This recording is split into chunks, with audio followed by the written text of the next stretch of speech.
എല്ലാവർക്കും പുതിയൊരു വീഡിയോയിലേക്ക് സ്വാഗതം.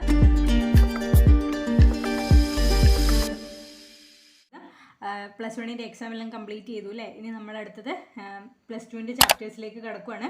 അപ്പോൾ ഫസ്റ്റ് ചാപ്റ്റർ തന്നെയാണ് പറയുന്നത് കെമിസ്ട്രിയുടെ സോളിഡ് സ്റ്റേറ്റ്. അപ്പോൾ നമ്മൾ പ്ലസ് വണ്ണിൽ പഠിച്ചു അല്ലേ, സ്റ്റേറ്റ്സ് ഓഫ് മാറ്റർ പഠിച്ചു. ആ മാറ്റർ പ്രധാനമായിട്ടും 3 സ്റ്റേറ്റിലാണ് കാണുന്നതെന്ന് പറഞ്ഞാൽ ഏതൊക്കെയാണ്? സോളിഡ്, ലിക്വിഡ് ആൻഡ് ഗ്യാസ് അല്ലേ. അപ്പോൾ അതിലെ സോളിഡ് സ്റ്റേറ്റിൻ്റെ പ്രത്യേകതകളൊക്കെയാണ്, അല്ലെങ്കിൽ അതിൻ്റെ പ്രോപ്പർട്ടീസ്, ക്യാരക്ടറിസ്റ്റിക്സ് ഒക്കെയാണ് നമ്മൾ സോളിഡ് സ്റ്റേറ്റ് എന്ന് പറയുന്ന ഫസ്റ്റ് ചാപ്റ്ററിൽ പഠിക്കുന്നത്. നമ്മൾ കോമൺ ആയിട്ട് ലിക്വിഡ്സിനെയും അതേപോലെ തന്നെ ഗ്യാസസിനെയും എന്ത് പറയുന്നു? ഫ്ലൂയിഡ്സ് എന്ന് പറയുന്നു. എന്തുകൊണ്ടായിരിക്കും അതിനെ ഫ്ലൂയിഡ്സ് എന്ന് പറയുന്നത്? Because they are able to flow അല്ലേ. അതിനെന്താണ്? ഫ്ലോ ചെയ്യാനുള്ള എബിലിറ്റി ഉള്ളത് കൊണ്ട് നമ്മൾ ലിക്വിഡിനെയും അതേപോലെ ഗ്യാസസിനെയും എന്താണ് പറയുന്നത്? ഫ്ലൂയിഡ്സ് എന്നാണ് പറയുന്നത്. പക്ഷെ സോളിഡിന് എന്താണ്? ഫ്ലോ ചെയ്യാനുള്ള എബിലിറ്റി ഇല്ല. ഓക്കെ, അപ്പം ഈ സോളിഡ്സിലുള്ള പാർട്ടിക്കിൾ എന്ന് പറയുന്നത് ഒന്നെങ്കിൽ ആറ്റംസ് ആയിരിക്കാം, അല്ലെങ്കിൽ മോളിക്യൂൾസ് ആയിരിക്കാം, അല്ലെങ്കിൽ അയോൺസ് ആയിരിക്കാം. ആറ്റംസ് കമ്പൈൻ ചെയ്തിട്ട് സോളിഡ് മെറ്റീരിയൽ ഉണ്ടാവുന്നു, അതേപോലെ എന്താണ് മോളിക്യൂൾസ് കമ്പൈൻ ചെയ്തിട്ടുണ്ടാവും, അതേപോലെ അയോൺസും എന്താണ് ആ സോളിഡ്സിലൊരു കോൺസ്റ്റിറ്റ്യൂവൻറ്റ് പാർട്ടിക്കിളായിട്ട് എക്സിസ്റ്റ് ചെയ്യുന്നുണ്ടാവുക. ഓക്കെ, അയോൺസ് എന്ന് പറഞ്ഞിട്ടുണ്ടെങ്കിൽ എന്താ? ചാർജ് ഉള്ള ആറ്റംസിനെയാണ് നമ്മൾ അയോൺസ് എന്ന് പറയുന്നത്. കാറ്റയോണും ആനയോണും ഒക്കെ പഠിച്ചത് ഓർക്കുന്നില്ലേ? ഓക്കെ, അപ്പോൾ അതേപോലെ അപ്പോൾ സോളിഡിലെ കോൺസ്റ്റിറ്റ്യൂവൻറ്റ് പാർട്ടിക്കിൾ എന്ന് പറയുന്നത് ഏതൊക്കെയായിരിക്കും? ആറ്റംസോ അല്ലെങ്കിൽ അയോൺസോ അല്ലെങ്കിൽ മോളിക്യൂൾസോ ആയിരിക്കും. അപ്പോൾ ഈ സോളിഡ് സ്റ്റേറ്റിൻ്റെ പ്രത്യേകത എന്താണെന്ന് വെച്ചാൽ അതിന് ഫ്ലോ ചെയ്യാനുള്ള എബിലിറ്റി ഇല്ല. അപ്പോൾ എന്ത് ചെയ്യും? അതിലുള്ള പാർട്ടിക്കിൾസ് അതിൻ്റെ മെയിൻ പൊസിഷൻ, അത് എവിടെയാണോ കാണുന്നത് ആ പൊസിഷനിൽ ഇരുന്നിട്ട് അതിന് വൈബ്രേറ്റ് ചെയ്യാനുള്ള എബിലിറ്റി മാത്രമേ ഉള്ളൂ. പിന്നെ പറയുന്നത് സോളിഡ് സ്റ്റേറ്റിൻ്റെ കുറച്ച് ഇമ്പോർട്ടൻറ്റ് ക്യാരക്ടറിസ്റ്റിക്സ് അല്ലെങ്കിൽ പ്രോപ്പർട്ടീസ് ആണ് പറയുന്നത്. അപ്പോൾ അതിലൊന്നാമത്തതാണ് they have definite mass, volume and shape. Solid സബ്സ്റ്റൻസിന് എന്താണ്? ഡെഫിനിറ്റ് ആയിട്ടുള്ളൊരു മാസും വോളിയവും അതേപോലെ തന്നെ ഷേപ്പും ഉണ്ടാവും. ഇത് ചേഞ്ച് ചെയ്യുന്നുണ്ടോ? ഇല്ല.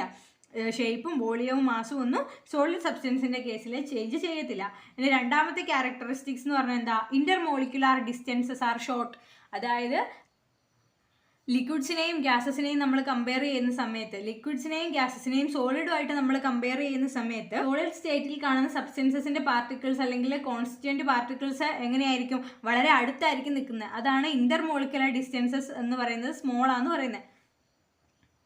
2 മോളിക്യൂൾസ് അല്ലെങ്കിൽ 2 പാർട്ടിക്കിൾസ്, ഒരു സോളിഡ് സ്റ്റേറ്റിലുള്ള പാർട്ടിക്കിൾസ് തമ്മിലുള്ള ഡിസ്റ്റൻസ് എന്ന് പറയുന്നത് വളരെ ഷോർട്ടായിരിക്കും. പിന്നെ ഇനിയിപ്പോൾ നമ്മൾ ഗ്യാസസിൻ്റെ കേസിൽ അതേപോലെ ലിക്വിഡിൻ്റെ കേസിൽ നമ്മൾ കൺസിഡർ ചെയ്യുകയാണെങ്കിൽ എന്താണ്? അതിൽ പാർട്ടിക്കിൾസ് കുറച്ചും കൂടെ അകലത്തിലായിരിക്കും നിൽക്കുന്നത്. തേർഡ് ക്യാരക്ടറിസ്റ്റിക്സ് എന്ന് പറയുന്നത് എന്താണ്? Inter molecular forces are strong. അതായത് സോളിഡ് സ്റ്റേറ്റിൽ കാണപ്പെടുന്ന ഇന്റർ മോളിക്കുലാർ ഫോഴ്സസ് ഉണ്ടാവില്ല. അതായത് മോളിക്യൂൾസ് തമ്മിൽ അട്രാക്ട് ചെയ്യുന്ന ഫോഴ്സസിനെയാണ്, മോളിക്യൂൾസ് അല്ലെങ്കിൽ അതിൻ്റെ കൺസ്റ്റിറ്റ്യൂവൻറ്റ് പാർട്ടിക്കിൾസ് തമ്മിൽ അട്രാക്ട് ചെയ്യുന്ന ഫോഴ്സസിനെയാണ് ഇന്റർ മോളിക്കുലാർ ഫോഴ്സസ് എന്ന് പറയുന്നത്. അത് സോളിഡിൻ്റെ കേസിൽ എന്തായിരിക്കും? സ്ട്രോങ് ആയിരിക്കും. അതുകൊണ്ടായിരിക്കും ഈ ഒരു മോളിക്യൂള് വളരെ അടുത്ത് നിൽക്കുന്നത്. ഇനി നെക്സ്റ്റ് പറയുന്നത് their constituent particles have fixed position and can only oscillate about their mean positions. ഇതാണ് ഞാൻ നേരത്തെ പറഞ്ഞത്. അതിലുള്ള ആറ്റംസ് അല്ലെങ്കിൽ അയോൺസ് അല്ലെങ്കിൽ മോളിക്യൂൾസ് ഒക്കെ എങ്ങനെയായിരിക്കും? അതിൻ്റെ ഒരു ഫിക്സഡ് പൊസിഷനിലിരുന്ന് വൈബ്രേറ്റ് ചെയ്യാൻ വേണ്ടി മാത്രമേ എന്തിനു പറ്റുള്ളൂ? വൈബ്രേറ്റ് ചെയ്യുക അല്ലെങ്കിൽ ഓസിലേറ്റ് ചെയ്യാൻ വേണ്ടി മാത്രമേ എന്തിനു പറ്റുള്ളൂ? സോളിഡ് സ്റ്റേറ്റിലെ പാർട്ടിക്കിൾസിന് പറ്റുള്ളൂ. ഇനി നെക്സ്റ്റ് പോയിന്റ് പറയുന്നത് they are incompressible and rigid. അതെന്താണ്? നമുക്ക് കംപ്രസ് ചെയ്യിക്കാൻ, പ്രഷർ കൊടുത്തിട്ട് കംപ്രസ് ചെയ്യിക്കാൻ വേണ്ടി പറ്റത്തില്ല. അതേപോലെ തന്നെ അതെന്താണ്? റിജിഡും ആണ്. അപ്പോൾ ഇത്രയാണ് സോളിഡ് സ്റ്റേറ്റിലെ മാറ്ററിൻ്റെ പ്രോപ്പർട്ടീസ് അല്ലെങ്കിൽ ക്യാരക്ടറിസ്റ്റിക്സ് എന്ന് പറയുന്നത്. ഇത് ജസ്റ്റ് ഒരു ഇൻട്രൊഡക്ഷൻ പോലെ പറയുന്നതാണ്. നെക്സ്റ്റ് പറയുന്നത് നമ്മൾ ഈ സോളിഡ്സിനെ എന്താണ്? 2ആയിട്ട് ക്ലാസിഫൈ ചെയ്തിട്ടുണ്ട്. സോളിഡിൽ പ്രസൻ്റ് ആയിട്ടുള്ള കോൺസ്റ്റിറ്റ്യൂവൻറ്റ് പാർട്ടിക്കിൾസിൻ്റെ ഓർഡർ ഓഫ് അറേഞ്ച്മെൻറ്റിനെ ഡിപ്പെൻഡ് ചെയ്തിട്ട് നമ്മൾ സോളിഡ്സിനെ 2ആയിട്ട് ക്ലാസിഫൈ ചെയ്യുന്നു. എന്താണ്? കോൺസ്റ്റിറ്റ്യൂവൻറ്റ് പാർട്ടിക്കിൾസിൻ്റെ ഓർഡർ ഓഫ് അറേഞ്ച്മെൻറ്റിനെ ഡിപ്പെൻഡ് ചെയ്തിട്ട് സോളിഡ്സിനെ 2ആയിട്ട് ക്ലാസിഫൈ ചെയ്യുന്നു. അതിൽ ഒന്നാമത്തതാണ് ക്രിസ്റ്റലൈൻ സോളിഡ്സ്, രണ്ടാമത്തത് അമോർഫസ് സോളിഡ്സ്. ഓക്കെ, അപ്പോൾ ഇനി പറയുന്നത് ഈ ക്രിസ്റ്റലൈൻ സോളിഡ്സും അമോർഫസ് സോളിഡ്സും തമ്മിലുള്ള ഡിഫറൻസസ്, അല്ലെങ്കിൽ എന്തുകൊണ്ടാണ് അങ്ങനെ ഒരു ക്ലാസിഫിക്കേഷൻ വരാൻ വേണ്ടി കാരണമായിട്ടുള്ളത് എന്നാണ് പറയുന്നത്. അപ്പോൾ എന്താണ്? ഇത് ഒരു ഇമ്പോർട്ടൻ്റ് ആയിട്ടുള്ള പോർഷനാണ്, മിക്കവാറും എക്സാംസിനൊക്കെ ചോദിക്കുന്ന പാർട്ടാണ് ഇത്. ഓക്കെ, അപ്പോൾ ഫസ്റ്റ് ക്രിസ്റ്റലൈൻ സോളിഡ്സും രണ്ടാമത്തെ ക്ലാസിഫിക്കേഷൻ എന്താണ്? അമോർഫസ് സോളിഡ്സും. അപ്പോൾ ഇത് തമ്മിൽ കുറച്ച് ഡിഫറൻസസ് ഉണ്ട്. അപ്പോൾ ഫസ്റ്റ് നമ്മൾ നോക്കാൻ പോകുന്നത് അതിൻ്റെ ഷേപ്പിലുള്ള ഡിഫറൻസസ് ആണ്. ഓക്കെ, അപ്പോൾ ക്രിസ്റ്റലൈൻ സോളിഡ്സിൻ്റെ ഷേപ്പ് എങ്ങനെയായിരിക്കും? അതിനൊരു ജോമെട്രിക്കൽ ഷേപ്പ് ആയിരിക്കും ഉണ്ടാവുക. അതായത് ക്യാരക്ടറിസ്റ്റിക് ജോമെട്രിക്കൽ ഷേപ്പ് ആയിരിക്കും എന്തിനുണ്ടാവുക, ക്രിസ്റ്റലൈൻ സോളിഡ്സിന് ഉണ്ടാവുക. അതായത് അതിനെന്താണ്, ഒരു റെഗുലർ ആയിട്ടുള്ള ഷേപ്പ് അല്ലെങ്കിൽ അതിൻ്റെ റെഗുലർ ആയിട്ടുള്ള അറേഞ്ച്മെൻറ്റ്സ് ആയിരിക്കും ക്രിസ്റ്റലൈൻ സോളിഡ്സിൻ്റെ കേസിൽ ഉണ്ടാവുക. പക്ഷേ അമോർഫസ് സോളിഡ്സിൻ്റെ കേസിൽ അതിൻ്റെ ഷേപ്പ് എന്താണ്, ഇറഗുലർ ഷേപ്പ് ആയിരിക്കും. ഇത് ടെക്സ്റ്റ് ബുക്കിലുള്ള ഒരു പിക്ചറാണ്. അതിൽ ഫസ്റ്റത്തത് ക്രിസ്റ്റലൈൻ സോളിഡ്സും രണ്ടാമത്തെ പിക്ചർ അമോർഫസ് സോളിഡ്സിൻ്റെയും ആണ്.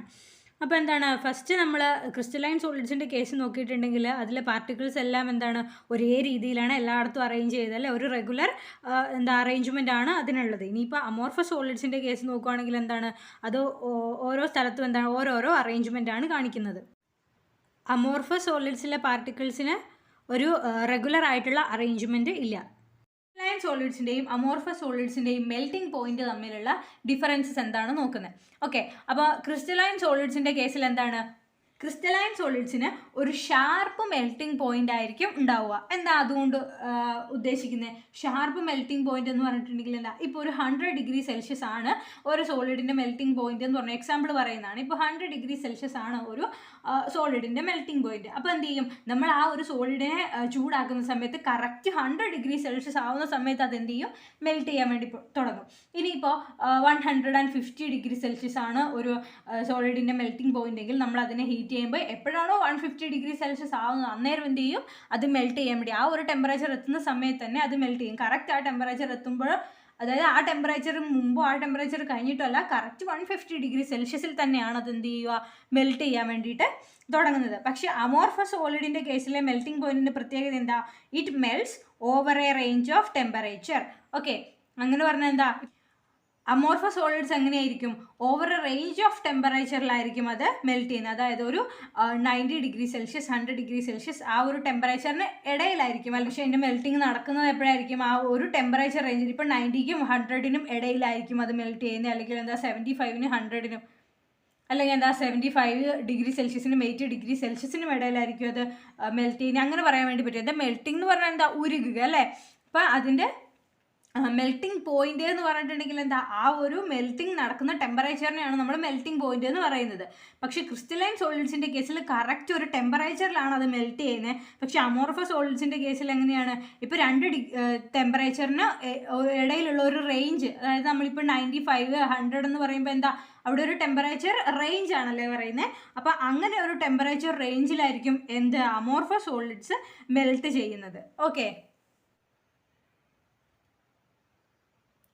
ഇനി ക്രിസ്റ്റലൈൻ സോളിഡ്സിൻ്റെയും അമോർഫസ് സോളിഡ്സിൻ്റെയും ക്ലീവേജ് പ്രോപ്പർട്ടീസ് എങ്ങനെയാണെന്ന് നോക്കുന്നത്. എന്താണ് ക്ലീവേജ് പ്രോപ്പർട്ടി എന്ന് പറഞ്ഞാൽ, നമ്മൾ അതിനെ ഒരു ഷാർപ്പ് എഡ്ജ്ഡ് ആയിട്ടുള്ള ടൂൾ, അതായത് ഒരു കൂർത്ത അഗ്രമുള്ള ഒരു ടൂൾ കൊണ്ട് നമ്മൾ എന്ത് ചെയ്യുന്നു, ഈ 2 സോളിഡ്സിനെയും കട്ട് ചെയ്യാന്ന് വെച്ചോ. ഇപ്പോൾ എന്താ, ഡയമണ്ട് ഒക്കെ എന്താണ് ഷാർപ്പ് എഡ്ജ്ഡ് ടൂളിന് എക്സാമ്പിളാണ്.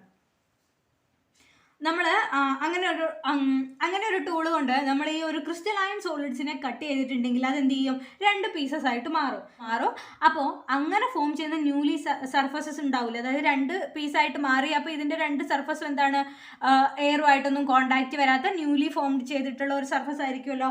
ആ സർഫസിൻ്റെ പ്രത്യേകത എന്തായിരിക്കും, അത് സ്മൂത്ത് ആൻഡ് പ്ലെയിൻ സർഫസ് ആയിരിക്കും. അതായത് നമ്മളൊരു ഷാർപ്പ് എഡ്ജ്ഡ് ടൂൾ കൊണ്ട് നമ്മളൊരു ക്രിസ്റ്റലൈൻ സോളിഡ്സിനെ 2 പീസായി കട്ട് ചെയ്തിട്ടുണ്ടെങ്കിൽ എന്തായിരിക്കും, ആ ഫോം ചെയ്യുന്ന ന്യൂ സർഫസസ് എന്ന് പറയുന്നത് പ്ലെയിൻ ആൻഡ് സ്മൂത്ത് ആയിരിക്കും. ഓക്കെ, ഇനി അമോർഫസ് സോളിഡ്സിൻ്റെ ക്ലീവേജ് പ്രോപ്പർട്ടി എങ്ങനെയാണ്, നമ്മൾ ഈ ഒരു അമോർഫസ് സോളിഡ്സിനെ കട്ട് ചെയ്യുന്ന സമയത്ത് അത് 2 പീസായിട്ട് മാറും. അപ്പോൾ ആ 2 പീസസിൻ്റെയും സർഫസസ്, ന്യൂലി ഫോംഡ് സർഫസസ് എങ്ങനെയായിരിക്കും, ഇറഗുലർ ആയിരിക്കും. അതായത് പരിപരുത്തതും പിന്നെ പോലെ എന്താണ് കുണ്ടും കുഴിയുള്ളതെന്നൊക്കെ പറയൂലേ, അതേപോലെ എന്തായിരിക്കും, ഇറഗുലർ സർഫസസ് ആയിരിക്കും ഫോം ചെയ്യുന്നത്. ആര്, അമോർഫസ് സോളിഡ്സ്. നെക്സ്റ്റ് പറയുന്നത് എൻതാൽപ്പി ഓഫ് ഫ്യൂഷൻ ആണ്. എന്താണ് എൻതാൽപ്പി ഓഫ് ഫ്യൂഷൻ എന്ന് പറഞ്ഞിട്ടുണ്ടെങ്കിൽ, ഒരു സോളിഡ് ആയിട്ടുള്ള സബ്സ്റ്റൻസിനെ നമ്മൾ അതിൻ്റെ മെൽറ്റിംഗ് പോയിന്റിൽ ഒരു ലിക്വിഡ് ഫോമിലേക്ക് കൺവേർട്ട് ചെയ്യാൻ വേണ്ട ഹീറ്റ് എനർജീനെയാണ് എൻതാൽപ്പി ഓഫ് ഫ്യൂഷൻ എന്ന് പറയുന്നത്. എന്താണ്, സോളിഡ് സ്റ്റേറ്റിലുള്ള ഒരു സബ്സ്റ്റൻസിനെ അതിൻ്റെ മെൽറ്റിംഗ് പോയിന്റിൽ നമ്മളതിനെ മെൽറ്റ് ചെയ്യിക്കുന്ന സമയത്ത് അതെന്താണ്, ഒരു ലിക്വിഡ് ഫോമിലേക്ക് കൺവേർട്ട് ചെയ്യല്ലേ ചെയ്യുന്നത്. അപ്പോൾ ആ ലിക്വിഡ് ഫോമിലേക്ക് കൺവേർട്ട് ചെയ്യാൻ വേണ്ടിയിട്ട് വേണ്ട ഹീറ്റ് എനർജീനെയാണ് എൻതാൽപ്പി ഓഫ് ഫ്യൂഷൻ എന്ന് പറയുന്നത്. അപ്പോൾ ക്രിസ്റ്റലൈൻ സോളിഡ്സിൻ്റെ കേസിൽ എന്താണ്, ആ ക്രിസ്റ്റലൈൻ സോളിഡ്സിന് ഒരു ഡെഫിനിറ്റ് എൻതാൽപ്പി ഓഫ് ഫ്യൂഷൻ ഉണ്ടായിരിക്കും. പക്ഷേ അമോർഫസ് സോളിഡ്സിൻ്റെ കേസിൽ എന്താണ്, അങ്ങനെ ഒരു ഡെഫിനിറ്റ് ആയിട്ടുള്ള എൻതാൽപ്പി ഓഫ് ഫ്യൂഷൻ ഇല്ല. നെക്സ്റ്റ് പറയുന്നത് ക്രിസ്റ്റലൈൻ സോളിഡ്സ് അനൈസോട്രോപ്പിക് ആണ്, അതേപോലെ അമോർഫസ് സോളിഡ്സ് ഐസോട്രോപ്പിക് ആണ്. എന്താണ് ഐസോട്രോപ്പിക് പ്രോപ്പർട്ടി അല്ലെങ്കിൽ isotropic nature and anisotropic nature എന്ന് പറയുന്നത്? ഐസോട്രോപ്പിക് എന്ന് പറഞ്ഞിട്ടുണ്ടെങ്കിൽ ഇപ്പം നമ്മളൊരു സോളിഡ് എടുക്കുകയാണെങ്കിൽ അതിന് ഡിഫറെൻ്റ് ആയിട്ടുള്ള പ്രോപ്പർട്ടീസ് ഉണ്ടായിരിക്കും അല്ലേ. അപ്പോൾ എന്താണ് മെക്കാനിക്കൽ സ്ട്രെങ്ത്, റിഫ്രാക്റ്റീവ് ഇൻഡെക്സ്, അതേപോലെ ഇലക്ട്രിക്കൽ കണ്ടക്റ്റൻസ്, അപ്പം അങ്ങനെയൊക്കെയുള്ള ഡിഫറെൻ്റ് ആയിട്ടുള്ള പ്രോപ്പർട്ടീസ് എന്തായിരിക്കും? നമ്മളിപ്പോൾ അമോർഫസ് സോളിഡാണ് എടുക്കുന്നതെങ്കിൽ ഈ പ്രോപ്പർട്ടീസ് ഒക്കെ എന്തായിരിക്കും? ഏത് ഡയറക്ഷനിൽ നമ്മൾ നോക്കിയിട്ടുണ്ടെങ്കിലും അതെല്ലാം സെയിം ആയിരിക്കും. അതായത് the properties such as mechanical strength, refractive index, electrical conductance are equal or are same in all direction in case of amorphous solids. അതുകൊണ്ട് തന്നെ നമ്മൾ അമോർഫസ് സോളിഡ്സിനെ എന്താന്ന് പറയുന്നു? ഐസോട്രോപ്പിക് എന്ന് പറയുന്നു. ഇനി ക്രിസ്റ്റലൈൻ സോളിഡ്സിൻ്റെ കേസിൽ എന്താണ്? ക്രിസ്റ്റലൈൻ സോളിഡ്സിൻ്റെ കേസിൽ നമ്മൾ എങ്ങനെയുള്ള പ്രോപ്പർട്ടീസ് നോക്കിയിട്ടുണ്ടെങ്കിൽ they are different in different direction. അതായത് ഒരേ ഡയറക്ഷനിലുള്ള പോലെ ആയിരിക്കില്ല ഈ ഒരു ക്രിസ്റ്റലൈൻ സോളിഡ്സിൻ്റെ പ്രോപ്പർട്ടി വേറൊരു ഡയറക്ഷനിൽ നമ്മൾ നോക്കിയിട്ടുണ്ടെങ്കിൽ. അതുകൊണ്ട് തന്നെ നമ്മൾ ഈ ക്രിസ്റ്റലൈൻ സോളിഡ്സിനെ എന്ത് പറയുന്നു? അനൈസോട്രോപ്പിക് സോളിഡ്സ് അല്ലെങ്കിൽ അനൈസോട്രോപ്പിക് ഇൻ നേച്ചർ എന്ന് പറയുന്നു. അതായത് അമോർഫസ് സോളിഡ്സിൻ്റെ പ്രോപ്പർട്ടീസ് എന്തായിരിക്കും? എല്ലാ ഡയറക്ഷനിലും ഒരേപോലെ ആയിരിക്കും. ക്രിസ്റ്റലൈൻ സോളിഡ്സിൻ്റെ പ്രോപ്പർട്ടീസ് എന്തായിരിക്കും? ഡിഫറെൻ്റ് ആയിട്ടുള്ള ഡയറക്ഷനിൽ ഡിഫറെൻറ്റ് പ്രോപ്പർട്ടീസ് ആയിരിക്കും ആര് കാണിക്കുന്നത്? ക്രിസ്റ്റലൈൻ സോളിഡ്സ് കാണിക്കുന്നത്. അതുകൊണ്ട് ക്രിസ്റ്റലൈൻ സോളിഡ്സിനെ നമ്മൾ അനൈസോട്രോപ്പിക് എന്ന് പറയുന്നു, അമോർഫസ് സോളിഡ്സിനെ ഐസോട്രോപ്പിക് എന്നും പറയുന്നു. ഓക്കെ, ഇനി നെക്സ്റ്റ് ഒരു ഡിഫറൻസ് ആണത് crystalline solids are true solids and amorphous solids are pseudo solids or super cooled liquids. എന്താണ് അമോർഫസ് സോളിഡ്സിന് pseudo solids or super cooled liquids എന്നും കൂടെ നമ്മൾ പറയുന്നുണ്ട്. എന്തുകൊണ്ടായിരിക്കും? എന്താണ് സ്യൂഡോ സോളിഡ്സ് എന്നൊക്കെ പറഞ്ഞാൽ? ഇപ്പം അമീബയുടെ കേസിലൊക്കെ സ്യൂഡോ പോഡിയൊക്കെ കേട്ടിട്ടില്ലേ? എന്താണ് കപടപാദങ്ങൾ അല്ലേ. അതേപോലെ ഇവിടെ എന്താ നമ്മൾ സ്യൂഡോ സോളിഡ്സ് എന്നാണ് പറയുന്നത്. എന്താ അത് ആക്ച്വലി ഒരു സോളിഡ് അല്ല, അല്ലെങ്കിൽ എന്താ കപടമായിട്ടുള്ള ഒരു സോളിഡാണ് എന്ന് സിമ്പിളായിട്ട് വേണമെങ്കിൽ പറയാം. എന്താണ് ഈ സ്യൂഡോ സോളിഡ്സ് എന്ന് പറയുന്നതുകൊണ്ട് ഉദ്ദേശിക്കുന്നത്? ഈ അമോർഫസ് സോളിഡ്സ് എന്താണ്? അമോർഫസ് സോളിഡ്സിന് ഒരു ഹൈലി വിസ്കസ് ആയിട്ടുള്ള ഫ്ലൂയിഡ്സിൻ്റെ അല്ലെങ്കിൽ ലിക്വിഡ്സിൻ്റെ പ്രോപ്പർട്ടീസ് കാണിക്കാൻ പറ്റുന്നവയാണെന്ത്? Amorphous solids. ഹൈലി വിസ്കസ് ആയിട്ടുള്ള ഒരു ലിക്വിഡിൻ്റെ പ്രോപ്പർട്ടീസും കാണിക്കാൻ പറ്റുന്നതായതുകൊണ്ടാണ് നമ്മൾ അതിനെ എന്ത് പറയുന്നത്? സ്യൂഡോ സോളിഡ്സ് എന്ന് പറയുന്നത്. ഓക്കെ, അതെന്താണ്? ലിക്വിഡിൻ്റെ പ്രോപ്പർട്ടീസും കൂടെ കാണിക്കുന്നുണ്ട്. എന്താണ്? അതിന് വളരെ സ്ലോ ആയിട്ട് ഒരു ഹൈലി വിസ്കസ് ആയിട്ടുള്ള ഒരു ഫ്ലൂയിഡ് എങ്ങനെയാണോ ഫ്ലോ ചെയ്യുന്നത്, അല്ലെങ്കിൽ ലിക്വിഡ് എങ്ങനെയാണോ ഫ്ലോ ചെയ്യുന്നത്, അതേപോലെ ഒരു പ്രോപ്പർട്ടി ആർക്ക് കാണിക്കാൻ വേണ്ടി പറ്റും? ഈ ഒരു അമോർഫസ് സോളിഡ്സിനെ കാണിക്കാൻ വേണ്ടി പറ്റും. അതുകൊണ്ടാണ് അതിനെ എന്ത് പറയുന്നത്? സ്യൂഡോ സോളിഡ്സ് അല്ലെങ്കിൽ സൂപ്പർ കൂൾഡ് ലിക്വിഡ്സ് എന്ന് പറയുന്നത്. എന്താ അതിന് ഫ്ലോ ചെയ്യാനുള്ള കഴിവ് എന്ന് പറയുന്നത് വളരെ കുറവാണ്. പക്ഷെ അതിനെന്താണ്?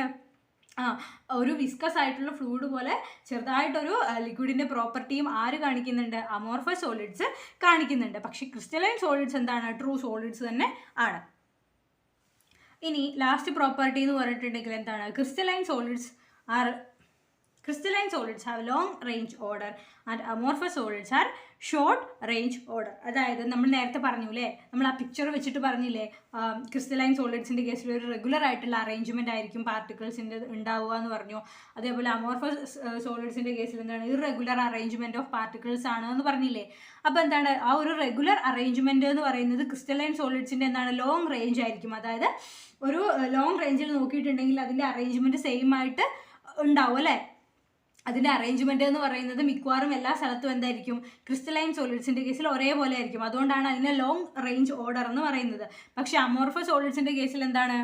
അമോർഫസ് സോളിഡ്സിൻ്റെ കേസിൽ ആ ഒരു റെഗുലർ ആയിട്ടുള്ള അറേഞ്ച്മെൻറ്റ് എന്ന് പറയുന്നത് ഒരു ചെറിയൊരു പോർഷനിൽ മാത്രമേ എന്താണ് റെഗുലർ അറേഞ്ച്മെൻറ്റ് കാണാൻ വേണ്ടിയിട്ട് പറ്റത്തുള്ളൂ. വേറൊരു പോർഷൻ നോക്കിയിട്ടുണ്ടെങ്കിൽ എന്തായിരിക്കും? ആ ഒരു പാർട്ടിക്കിൾസ് വേറെ രീതിയിലായിരിക്കും അറേഞ്ച് ചെയ്തിട്ടുണ്ടാവുക. അതുകൊണ്ടാണ് അമോർഫസ് സോളിഡ്സിന് എന്താണ്? ഒരു ഷോർട്ട് റേഞ്ച് ഓർഡറും അതേപോലെ ക്രിസ്റ്റലൈൻ സോളിഡ്സിന് ഒരു ലോങ് റേഞ്ച് ഓർഡറും ഉണ്ടെന്ന് നമ്മൾ പറയുന്നത്.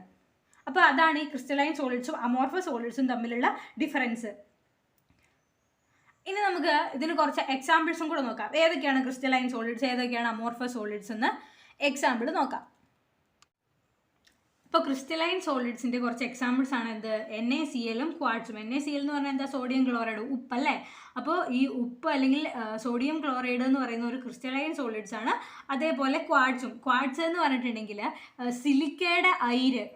സിലിക്കയുടെ അയിരിനെയാണ് നമ്മൾ എന്ത് പറയുന്നത്? ക്വാർട്സ് എന്ന് പറയുന്നത്. ക്വാർട്സിൻ്റെ പിക്ചർ കിട്ടുവാണെങ്കിൽ ഞാൻ ഇതിൻ്റെ കൂടെ അപ്ലോഡ് ചെയ്തേക്കാം. ഇനി അടുത്തത് അമോർഫസ്. അമോർഫസ് സോളിഡ്സിന് എക്സാമ്പിൾ ഏതൊക്കെയാണ്? ഗ്ലാസ്, റബ്ബർ, പ്ലാസ്റ്റിക്സ് ഒക്കെ എന്താണ്? അമോർഫസ് സോളിഡ്സിന് എക്സാമ്പിൾ ആണ്. ഓക്കെ.